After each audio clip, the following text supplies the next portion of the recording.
రాజకీయ కుట్రలో భాగంగా అమాయక రైతులను నన్ను 37 రోజుల పాటు జైల్లో పెట్టి తప్పుడు కేసులు పెట్టినందుకు ఈరోజు న్యాయస్థానం గౌరవించి నన్ను విడుదల చేసినందుకు ఈ సమావేశం ఏర్పాటు చేసిన గౌరవనీయులు పార్టీ వర్కింగ్ ప్రెసిడెంట్ మాజీ మంత్రులు కేటీ రామారావు అన్న గారికి, శాసనమండలి ప్రతిపక్ష నాయకులు మధుసూదనాచార్య గారికి, గౌరవ శాసనసభ్యులు, శాసన మండలి సభ్యులు, పత్రికా, ఎలక్ట్రానిక్ అండ్ మీడియా మిత్రులందరూ కూడా పేరు పేరున ధన్యవాదాలు తెలియజేసుకుంటున్నాను.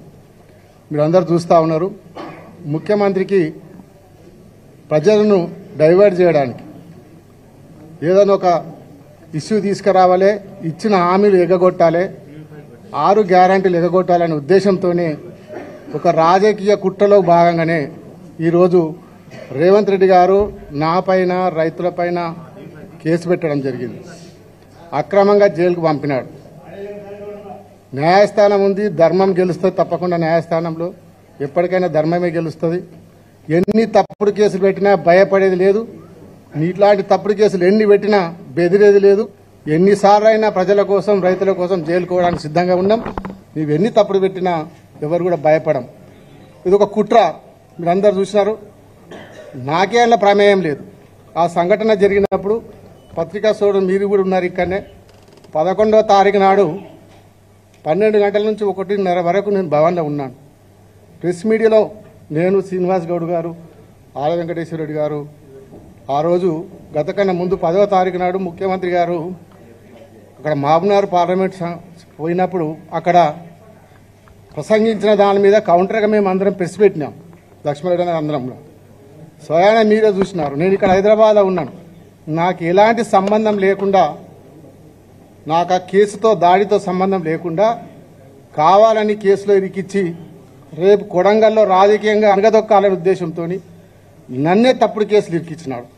దాని తర్వాత నా ద్వారా వీళ్ళందరూ చూసినారు. పొద్దున 7 గంటలకు నన్ను అరెస్ట్ చేసినప్పుడు నేను ఫస్ట్ పోలీసులను ఒకటే అడిగాను, అరెస్ట్ వారెంట్ ఉందా మీ దగ్గర, ఎఫ్ఐఆర్ కాపీ ఉందా, నాకు చూపియండి, అప్పుడే అరెస్ట్ చేయండి అని చెప్తే, మా దగ్గర పైన ఆదేశాలు ఉన్నాయి, మా దగ్గర ఏమి లేదని చెప్పి బలవంతంగా నన్ను కార్లో ఎక్కించుకొని తీసుకొని పోయి వికారాబాద్ డిటిసి సెంటర్లో పెట్టి అక్కడ 11 గంటలకు ఎస్పీ గారు రావడం జరిగింది.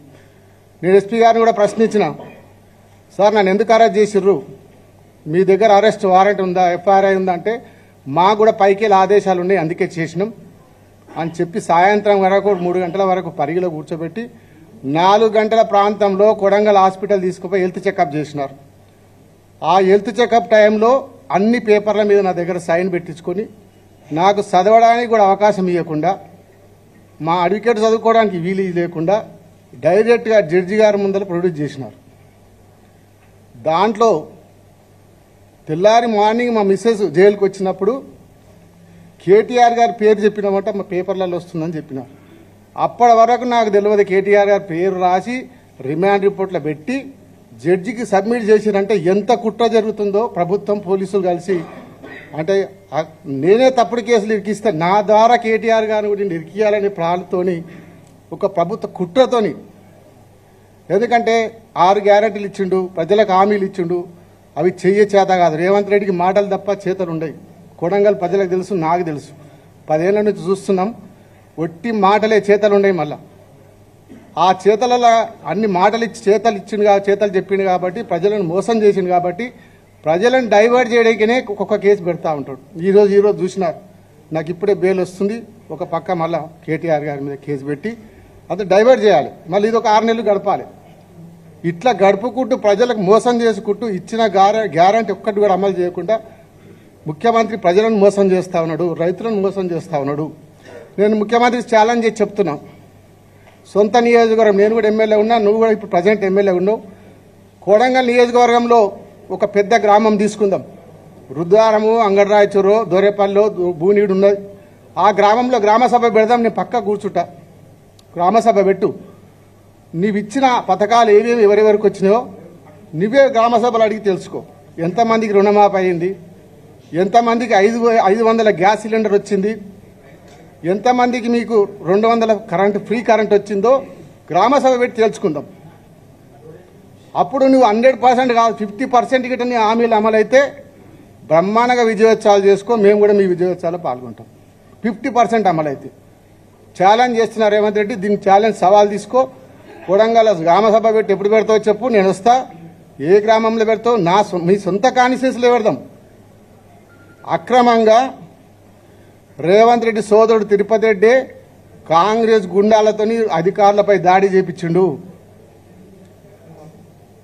దాడి చేపించి రైతులు భూములు ఇస్తలేదని చెప్పి కక్షగట్టి దాడి చేపించి అదే రోజు రాత్రి 1 గంట కరెంటు బంద్ చేసి నెట్ బంద్ చేసి గ్రామంలో పోలీసులు రిజర్వ్ పోలీసు పంపి ఇప్పించినారు అక్కడికి వెళ్ళి.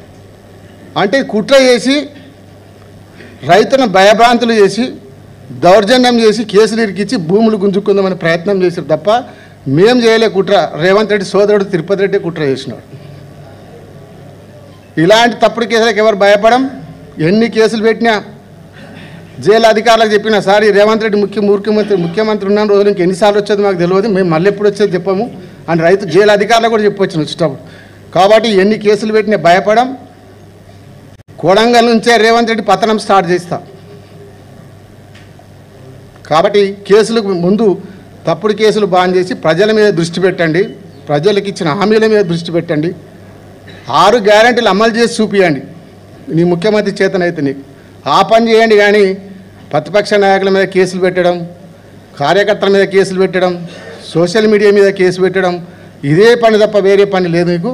ఇప్పటికైనా బుద్ధి తెచ్చుకొని ప్రజల పాలన మీద దృష్టి పెట్టాలని తెలియజేసుకుంటున్నాను.